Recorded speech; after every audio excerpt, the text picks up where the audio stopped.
Hey everyone, we all love rhubarb in cakes and desserts, and I thought I'd share with you another fantastic way to use it up. Today I'm going to show you how to make a delicious rhubarb chutney. I make it every year when rhubarb is in season and love to give it to family and friends at Christmas. This really is a simple recipe. First off, we're going to pour red wine vinegar into a saucepan, and into this add in chopped red onion and grated ginger. Give everything a good mix and bring to the boil and simmer for 15 minutes. After 15 minutes, you can see that the red onions are nice and soft and have absorbed the red vinegar.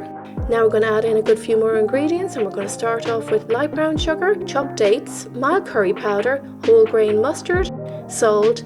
I'm adding a raisins and dried cranberry mix, but you could just use raisins either if you don't have the cranberries, and a chopped apple. These ones I'm using are a nice sweet pink lady. Stir everything together to combine before adding in the chopped rhubarb. One last mix to get it fully combined. Bring to the boil and simmer uncovered for about 45 minutes, making sure to stir it often. The chutney is ready and it's reduced down to half. It smells gorgeous and it's a lovely mix of colours. Allowed to cool for about 20 minutes before getting it into sterilised jars. This amount of mixture makes 4 370 gram jars of chutney, so you're getting a nice amount. If you want to make more, then just double the recipe.